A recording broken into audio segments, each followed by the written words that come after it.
Welcome. Good to see everybody. What a pleasure for us to be here on a Saturday morning surrounded by these beautiful but also remarkable paintings. And the plan is for me to say, I hope, as little as possible, and to get Peter to say as much as possible. But just reminding myself yesterday about Peter's extraordinary career that we're actually here with. What a privilege. We're here with someone who showed at the Signals Gallery, the Indica Gallery in the 60s. We're going to talk a little bit about the history coming up to the present in a moment. But these are not paintings that arrived, if you like, just like that. They arrived through an extraordinary career of making paintings. And I know that Peter's going to tell us, he's such an insightful artist. He's going to tell us about what that process, what that means, this idea of making paintings. I noticed that the sort of title of this event included Searching After the Irrational, and there is this, Peter speaks extremely well about his own work, doesn't need anybody else to write about it or even speak about it, but he said at one point in April 1980, Peter, you said, painting is for me totally a searching after the irrational. And I thought we might ask you about that later on, towards the end. So I throw that into the air. Another thought I had this morning was, for me, these are, in a sense, fathomless paintings. There's something fathomless about them. They're endless. And they're also extremely present. So while saying they're fathomless, which might sound as though they're sort of disappearing, they're also right here, right now, in the moment. And I do urge you to look and take time to just be with these paintings in these galleries in this beautiful light. So what we thought we were going to do is I will kick off with some rather simple questions to prompt Peter to tell us about the beginnings, and if you like, the early work and the thinking and inspiration for those works in the 60s, 70s, and 80s and 90s, coming towards the present. And then Peter's got some images which he's keen to talk to us about, which will, if you like, be the second part. The sort of second half an hour or so, or 20 minutes to half an hour or so, will be Peter talking about these particular images. And I think they relate partly to architecture, don't they, Peter, but other things that concern you and are of interest. Partly, but only partly. Yes. It's very important because they're intrinsically part of a great range of things that interest me. And suddenly something will emerge out of that and be distinctive. Exactly. But there will be no yes-no answers this morning, as you can appreciate. So if we can just go back to the beginning for a few minutes. Yeah.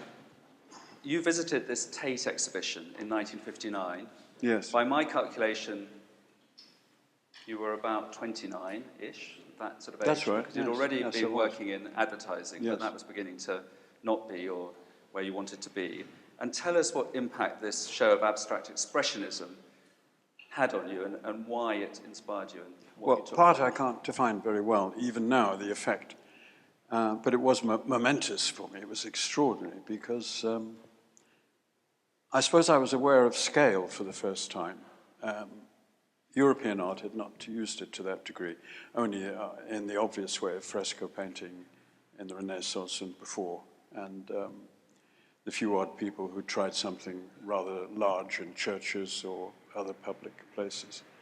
But using it as a scale of expression, and the only scale, I found this extraordinary because it was overwhelming in the effect of going to what seemed to be one environment after another. I think there were probably 8 or 10 artists. I remember the important ones for me were Newman and Rothko, and always have been. But I was immensely impressed by all the others. But added to that, there was something that I couldn't analyze that was there at the time. I was still very naive. I was still in advertising, not satisfied with that at all. I had to get out of it. Although, strangely, I was very good at it, at design. And incidentally, there's an aspect, I hope I'm not meandering, correct me if I am too much. Design at that time, I poo-pooed that I was doing, even though I made money out of it, because I saw it as being the design I was making as inferior art. I mean by that, it made money, of course, but what it required was something I thought was extraneous to something I was trying to do, which at that time were very bad, I think, representational work of some figure studies, and particularly nudes, that I used to occasionally put in the Royal Academy. And I wondered why. I didn't like them, never mind if other people liked them. And I continually went during breaks to holidays in Florence to look at the masters I loved there, Masaccio in particular. And I thought, very stubbornly and stupidly at that time, that great painting had to include the figure, as the Greeks had, as the center of their statements. In other words, I didn't understand abstraction because I was already doing it in a minor degree in advertising, in using masses of type as opposed to stronger formations of headlines or including a trademark or whatever. And I had great pleasure in doing these things and making them powerful or rather work well for what they were meant to do. Because that was organization, design.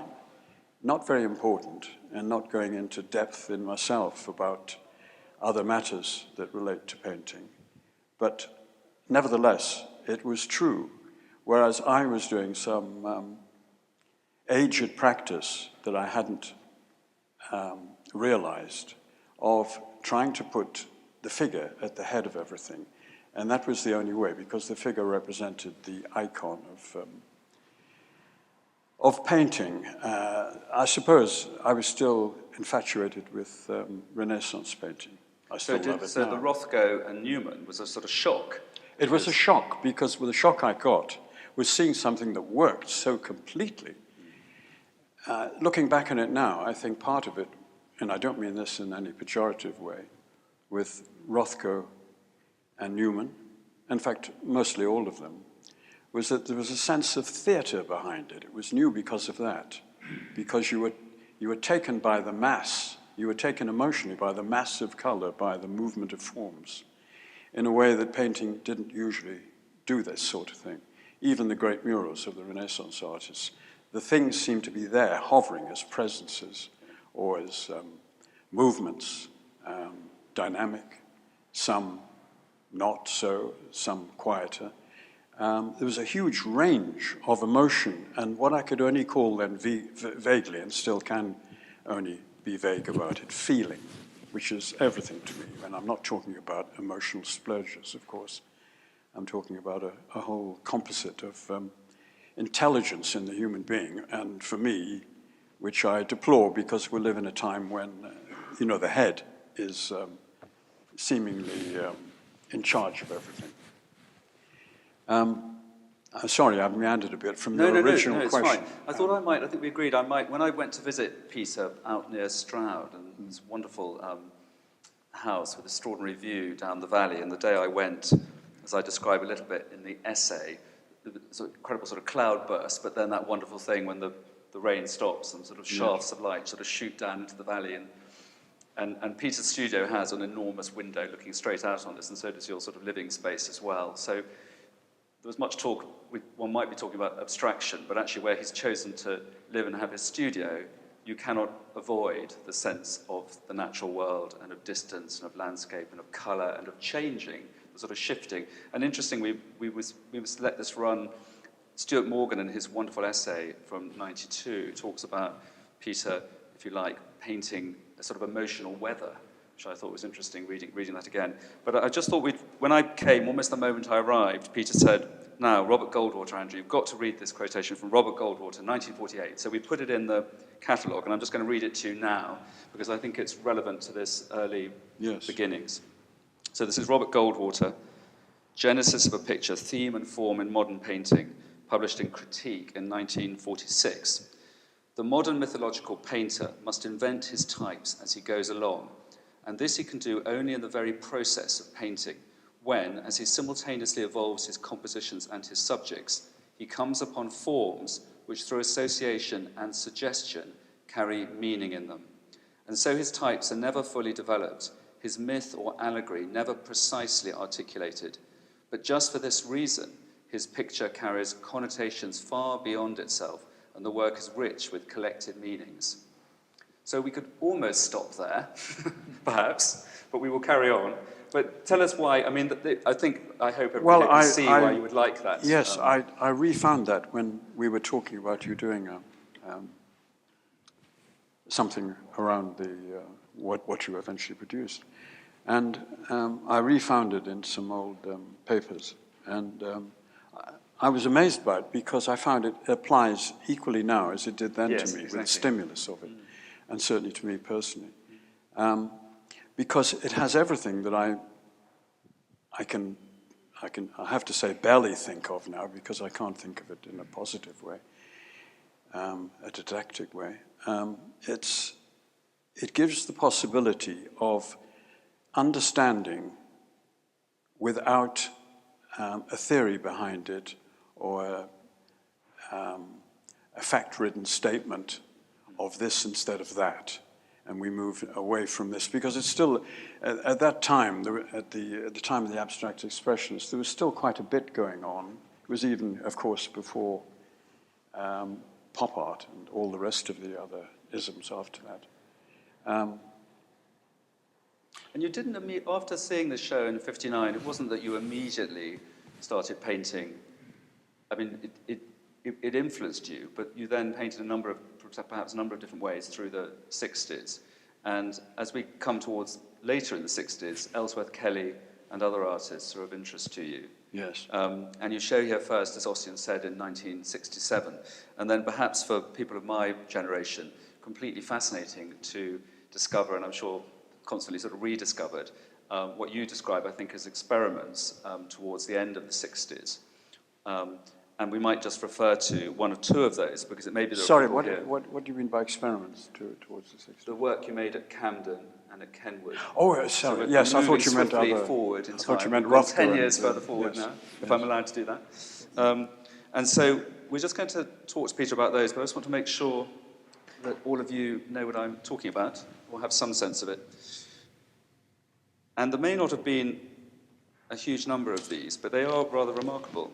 So we have yellow painting from 1969. You can see that. So it's a yellow triangular form. Don't know how you held it up. I suppose there's a hook on the back. Well, quite simply, it was, I think, by two nails behind it. So it's anchored on the floor. But very sort of coming together of colour, form, sculpture, shape, and then... scale. And because scale, it was very important. If a person stood in front of that, they would find it was 6 feet tall. Oh. So it was, if you like, it was in relation to a person, almost having a dialogue with a person. In fact, I did some ashamedly advertising trick of showing it in a black and white photograph when the exhibition was being promoted, with a young woman I knew then who had a very beautiful body. And she posed in front of that painting nude. Right. Oh. And it was a trick, but the body itself was an attempt, however crude, to show that the relationship of the form, the height, she was tall, was related to the shape of the triangle and your relationship to it as a painting. It was not just a comfortable thing that size, or with a border around it, or anything else. It could make you make a leap to Leonardo. I mean, it has a That's proportions. right. It has something to do with it. And that's important, proportions and scale, clearly But I was important. working more intellectually then and thinking about architecture and scale. But also the way colour can be, in a sense, the subject. And it's Yes. interesting, I think, that Peter's titles continue to be essentially, you could say they're pragmatic and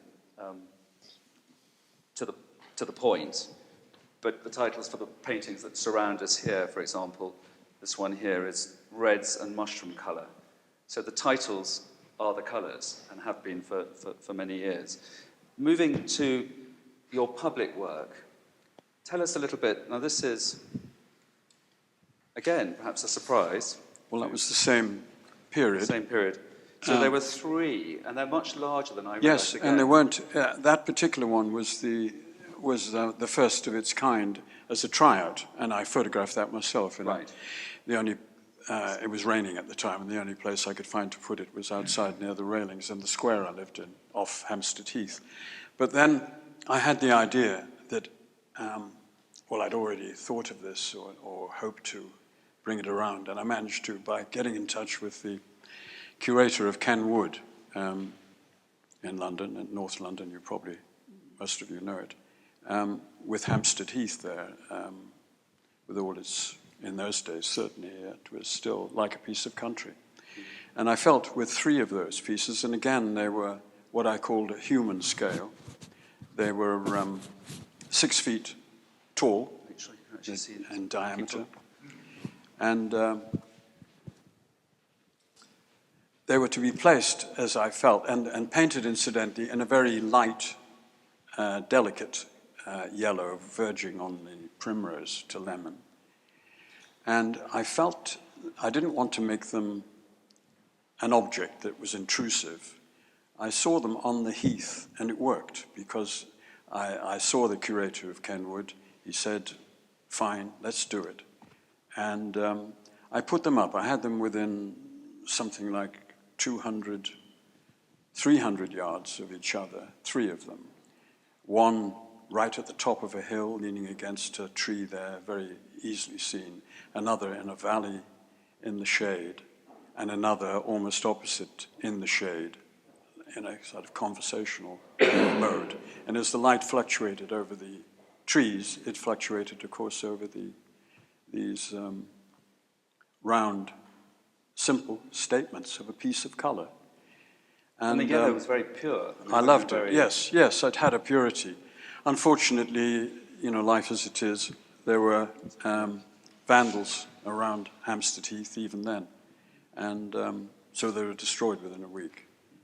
That helped me to change course, I think, eventually, because I was also doing other pieces of work, environmental piece in particular, at Camden Arts Center. Yeah. There I had been very much influenced by my readings, because I'd never have been there, to Mexico, of Mayan architecture in particular, and some Aztec, in the way they formed the individual in a processional way to a public event, which might mean an execution, of course, not just a ball game. But it was interesting to see architecture used in a way I think is possibly, now looking back on it, rather like the fascists would use it, conditioning people in space rather than making them understand the freedom and the meaning of space by themselves. Because your in fact, what we would call now a kind of intervention at Camden Arts Center in 1970 was pretty dramatic, and I feel a little bit like we should be restaging it, Peter, and I did a little tweet this morning nudging Camden to be perhaps more aware of it. So Peter built a yellow wall right across the gallery, above head height, forcing you to decide which side of the gallery or space you wish to be. Yes, you couldn't see the other person. You couldn't see the other side. It yes, sounds dramatic, radical, fun. Well, it was an attempt which I needed to do then, because I was still comparatively young. And you said it was in part a painting, a wall, and a colour. Yes. And I think that's very interesting when we look at Peter's later work and the new work as well, this sense of these things coming together. What was the reaction to your wall at Camden? From the art fraternity, great interest, delight.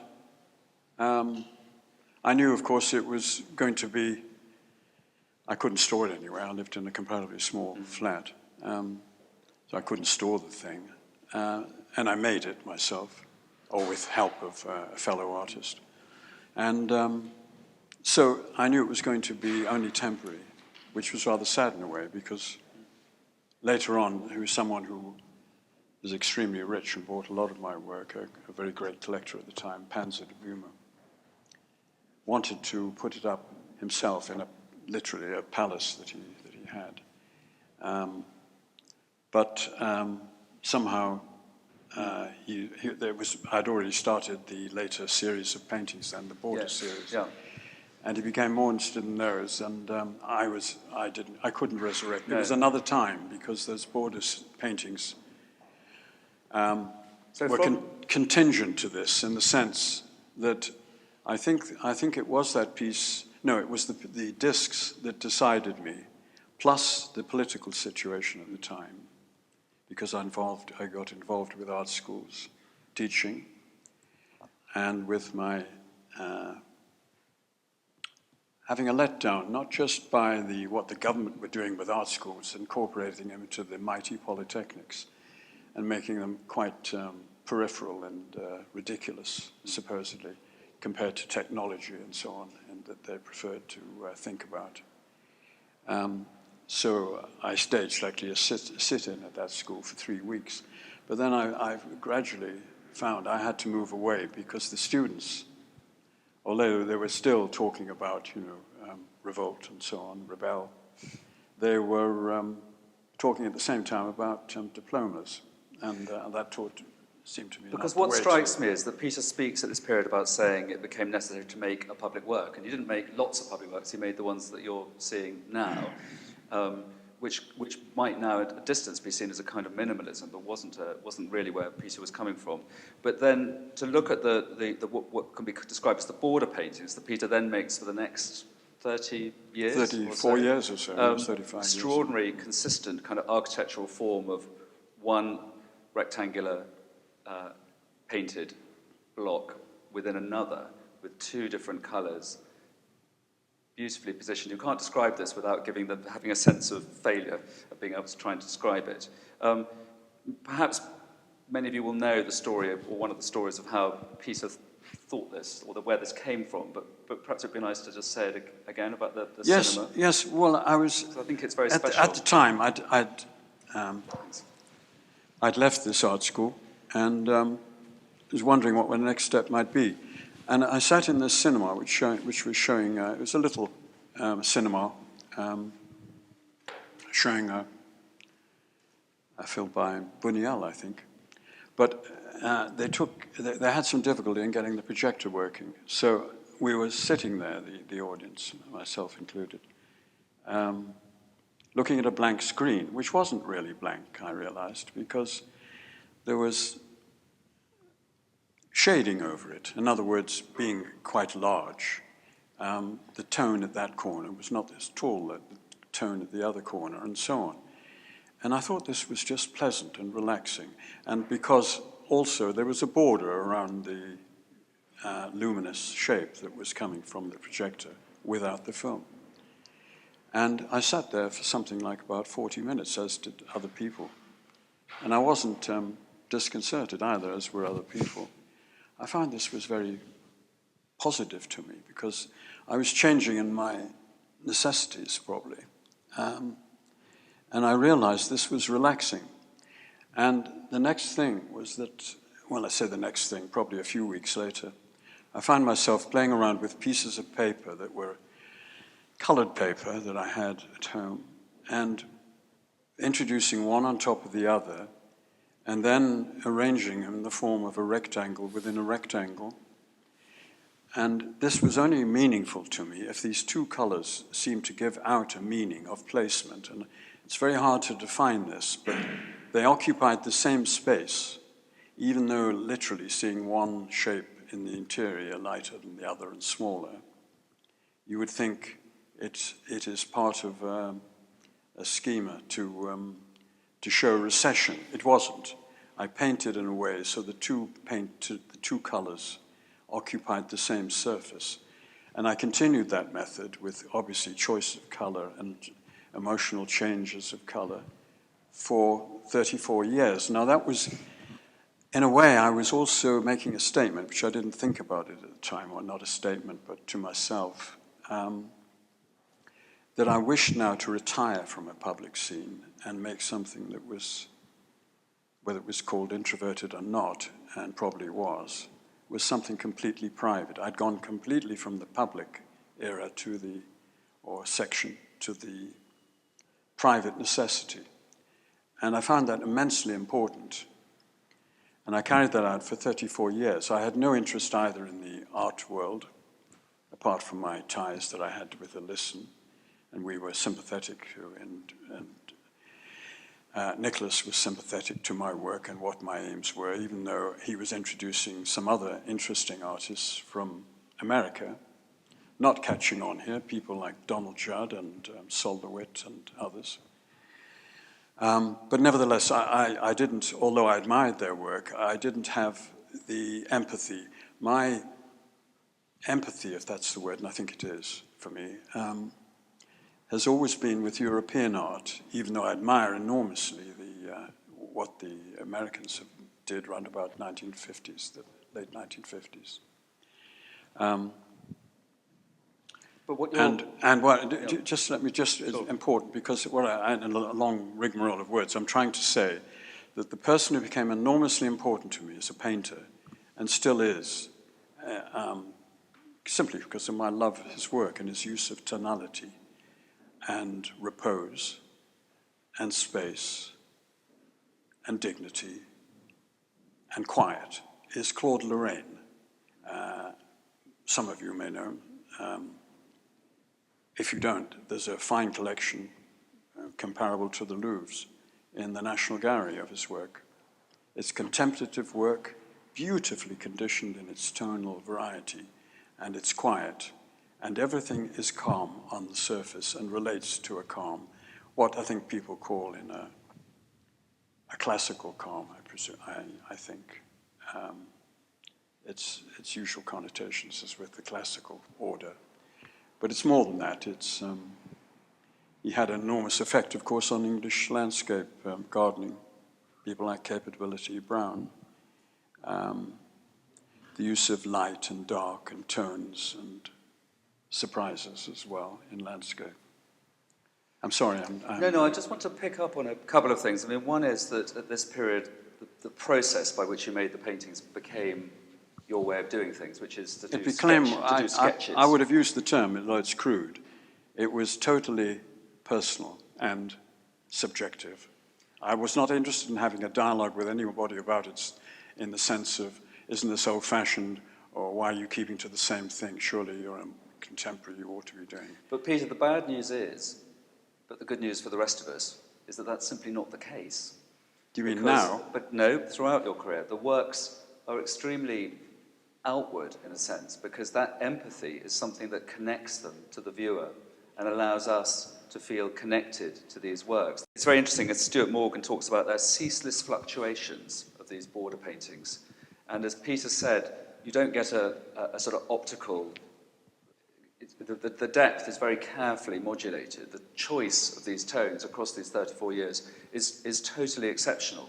And the sense of light and the fact that you make them in natural light. Well, I think all of these things are things that I think draw the viewer in and allow us to connect with your paintings and allow us actually, in a sense, to understand them as public artworks. Well, I realized I was saying goodbye to a public at the time, and it was more or less like that, and also to a dialogue with other artists, including ones that I was very fond of, because I needed to get away. I wanted something private and something that could sustain me emotionally in my life.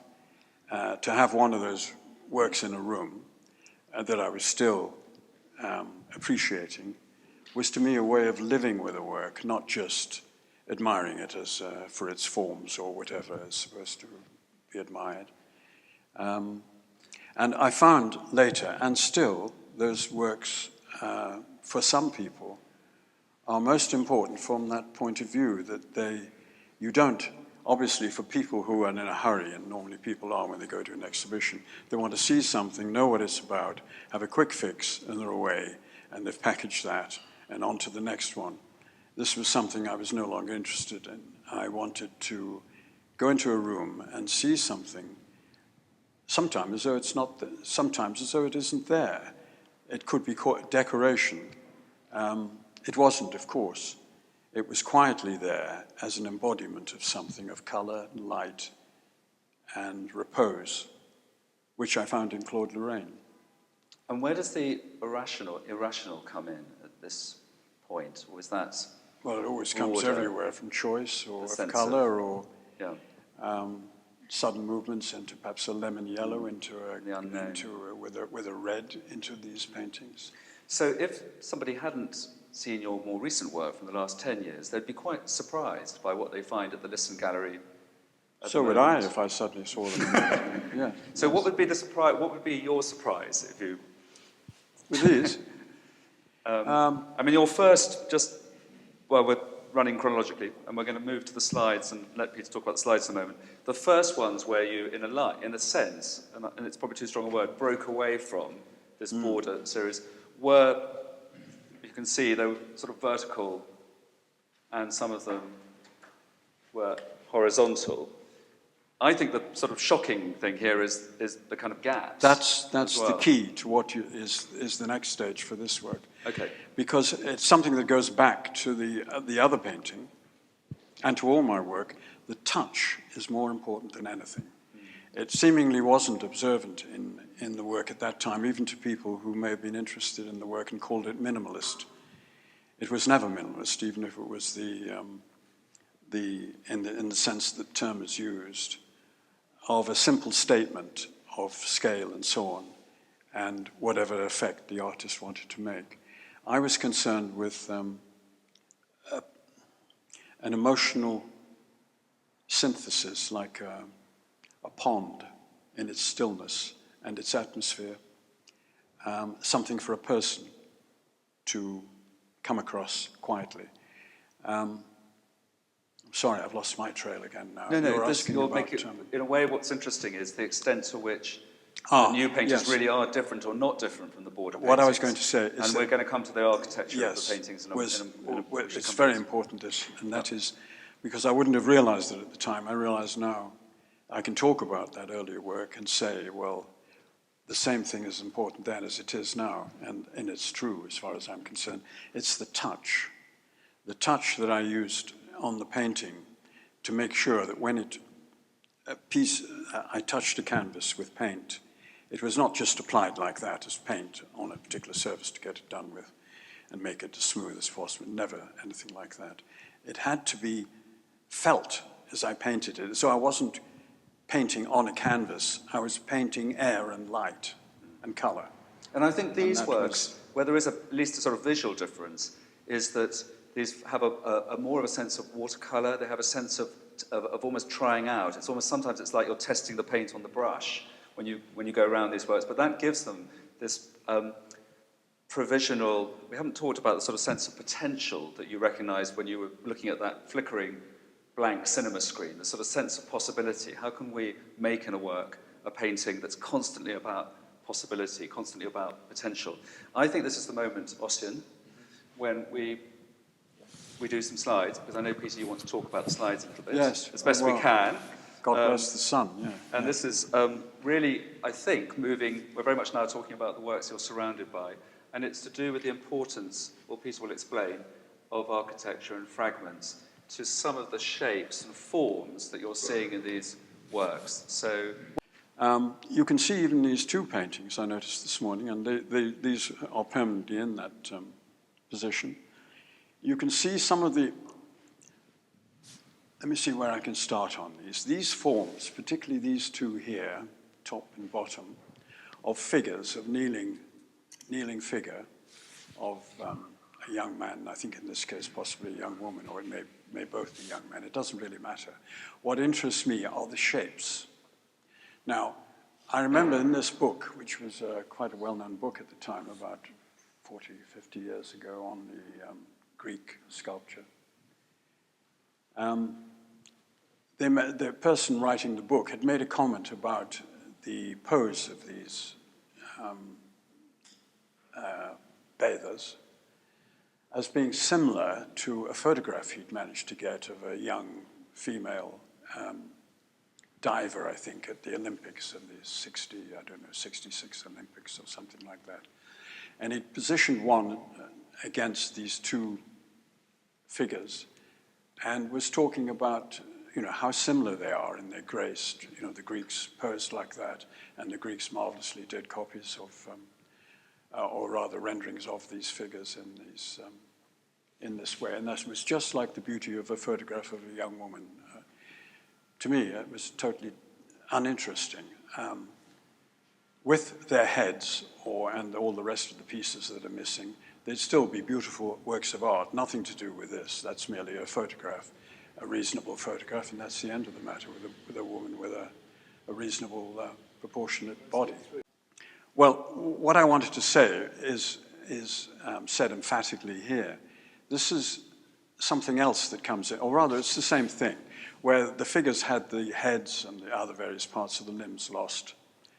They had a power to me because the main essence of movement, of understanding of forms altogether could be seen and expressed, as it can be here, even though the riders have lost some of their heads, their arms. The stone is battered, and even pieces are lost. I find all these shapes and rhythms and masses marvelously intriguing visually. It's something for my mind, my feelings. I find them fascinating. Now, I can just see something of that here. Of course, I don't paint looking at these things. They're merely in books I've collected over years. But I think there's a kinship here on the kind of what I'm going to call the form vocabulary that I'm using here. I have to use it. It happens by accident in the sense there are always studies for these paintings, as you see some of them around on the walls here. So I'm really repainting something like an old master in a sense with a study for a painting, and it might be in gouache or pencil. So in doing so, I have to refine these forms in paint on a different scale and in a relationship with other forms, as you can see here, in a space which is painting on the canvas. Because there's when you're looking at these paintings, there's a feeling of extraordinary kind of freshness and of the moment, but they are quite carefully remade from the sketches. Yes. And the sketches themselves come from your sense of the importance of these images and memories and structure, but also perhaps landscapes as well. I mean, there are other influences as well, Peter, aren't there, yes, that of come course. in. And I think from the viewer's point of view, all of these things are sort of hovering. Again, we're back to the cinema. They're sort of hovering on the edge of memory, ideas, the visual. They have a rhythm, and they have to articulate in a given space, a given world, which is the canvas. This is somewhere else, somewhere I've recently been. Selinunte in Sicily. It's the second time I went there. This is how I saw it originally, 10 years ago. No one except myself and Denise, my partner, and a friend. And we were there for several days, totally on our own, with these wonderful pieces on the edge of the sea, the Mediterranean. Now there's one of the few pieces left with an upright. A wonderful kind of statement of possibility of these pillars, even though there's hardly anything of the temple left and these blocks left around. I found this one of the most wonderful experiences I'd ever had. And once again, there's another piece which we saw again recently up on a hill there, which faces directly out to sea, out to the Mediterranean. It's like the most beautiful articulation of statement, of meaning to me in the general sense of meaning, not in a specific of the attempt to make it. Here again is another instance of this. Is that Agrigento? Where's that? That's his. Now, I mention this because in the same way that these are attempts at articulation of movement, of light in movement, and of forms, and trying to find a new form vocabulary with paint and the brushstroke. This is some of the most marvelous use of form, of course, the Greek. And Peter, we shouldn't, I mean, it's tremendously important, but the colour, your use of colour, clearly within the border paintings, but with these new works, is very particular. They're sort of muted tones. They reminded me when I came to your studio of Masaccio. Oh, yes. You know, Santa Maria Novella in Florence, the sort of wonderful. I can't talk about that because that's something I don't know. I only know I feel like this, and that has meaning. I mean, a color can have meaning, and two colors together have even more meaning and a relationship and a dialogue, just as much as a book of depth has meaning. But I can talk only so far about it, and then, because I can talk no further, I know it has real meaning.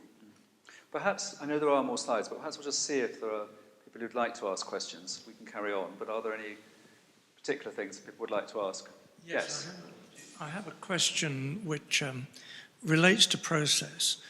In the gallery, we can see the development from the sketch, and as the scale increases, the importance of the act of painting becomes evident.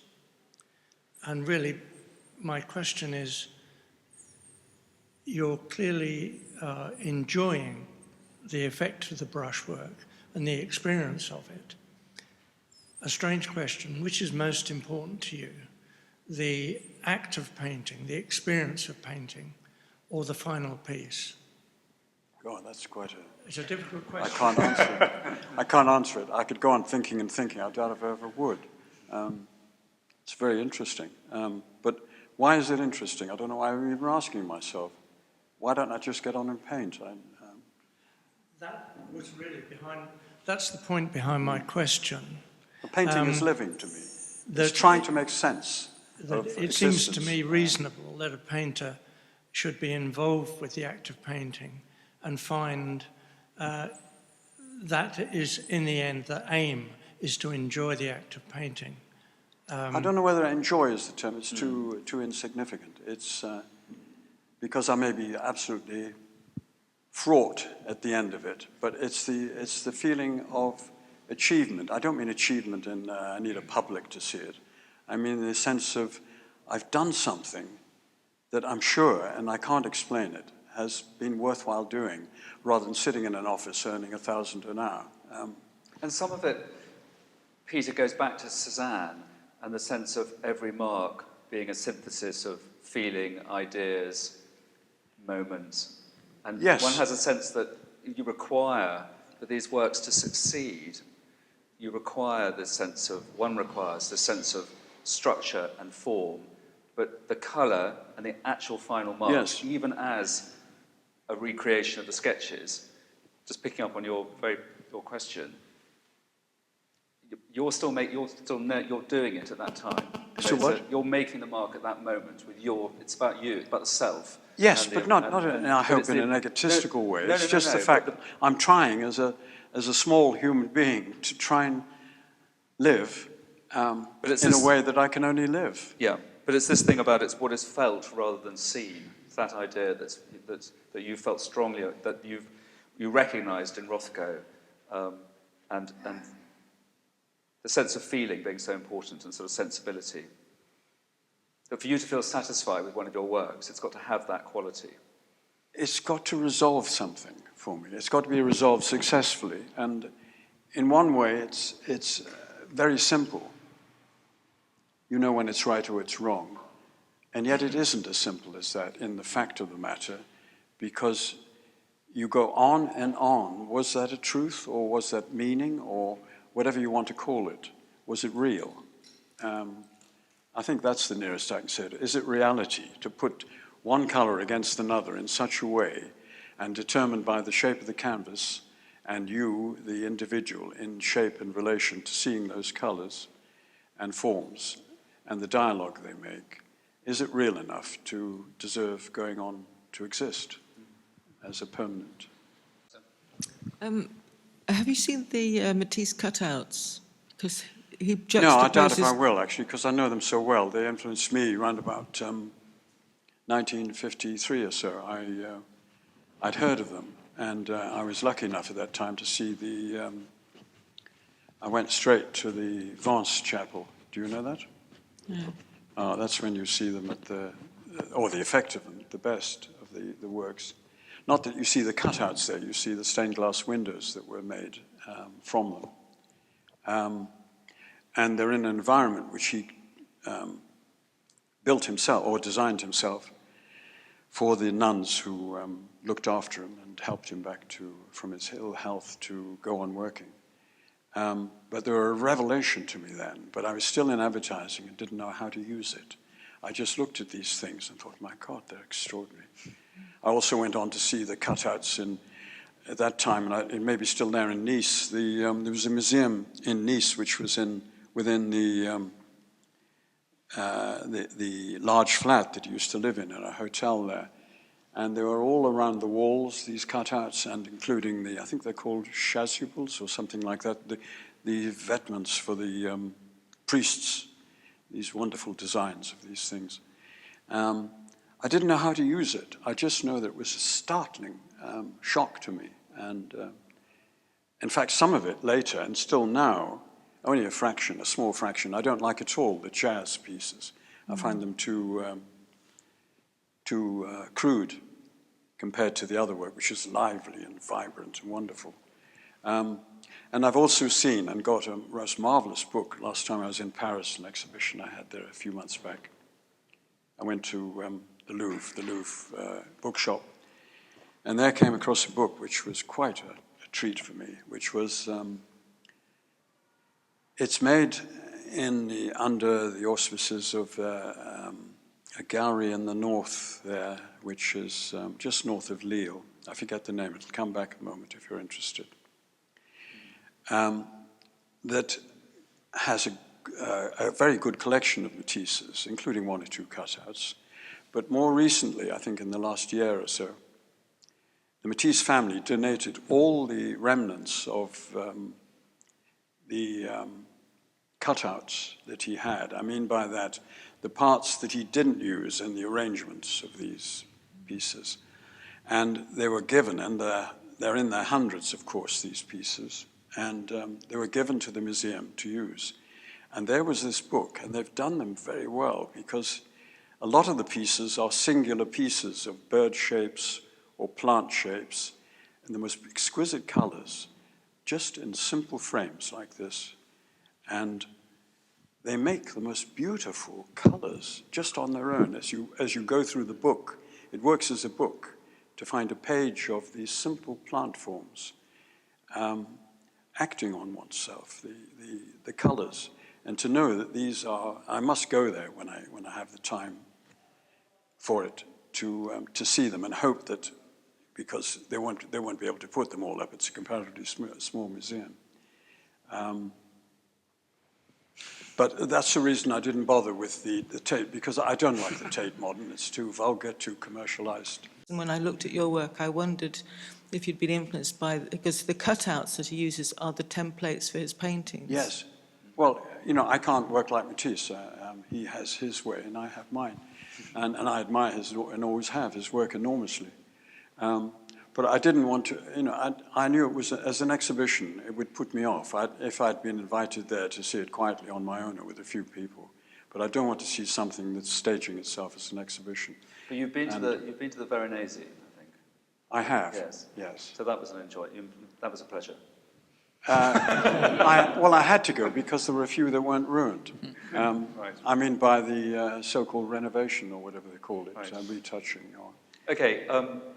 Any other things people... Now, Peter, there was a particular quotation from Flaubert that you were quite keen to read. Do you want to read that out? Oh, it's only that I thought it was very nice. I came across it. I've got a little thing I want to say, and then we might... very recently, in fact, a couple of days ago, I've got a book...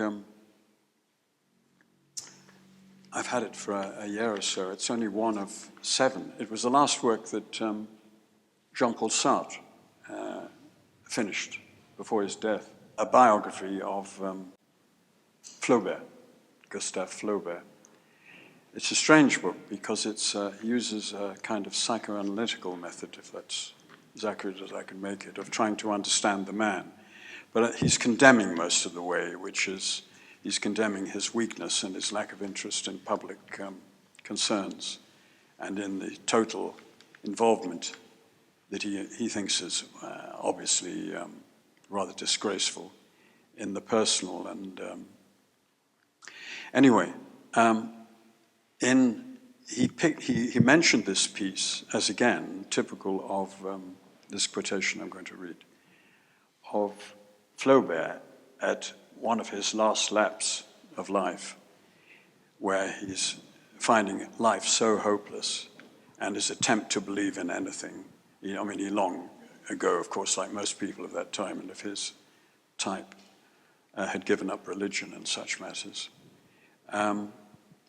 So he believed or rather found he could express himself more in thoughts and dreams about the Middle Ages, hence Salammbô and other, and Saint Antoine and other pieces that he would later write. But anyhow, here is the quote. "I believe in the eternity of only one thing, illusion, which is the real truth. All other things are merely relative." I find that it just still rings around in my head as it turns on its head the whole business of what's it all about. Try your scientific explanation, your artistic imagination, whatever you like, your poem, and it does work. All those things do, because they're illusion. I mean, how often do I think, painting is worthless illusion compared to, trying to march in a war against what they're going to do in the next country in the Middle East. But I do believe in illusion as being the one thing we can hold on to. And maybe it's the only way to accept life. I don't know. I'm in the midst of still thinking about this. I hope it might mean something to you. I would like to draw the event to a close, and obviously to thank Peter, but I wanted to read something that Peter said in 1980, and the reason I particularly like this is that we've been talking in a wide-ranging way, and I hope you feel that hearing Peter, it's such an insight into, for me, the incredible ambition of these paintings, and their sort of, as we've spoken, their kind of empathy and sense of wanting to connect to you, the viewer, but don't, in their light colours, in their apparent simplicity, don't be fooled. These are incredibly sophisticated, and as I said at the beginning, in my view, fathomless paintings, remarkable, and remarkably being made by an artist who's been working for how many years? 40 or 50 years, and they still feel fresh and alive and of the moment. Painting is a simple clarity, an interpretation without proof, and yet a meaning to what we can no longer name. I'd like to thank Peter Joseph.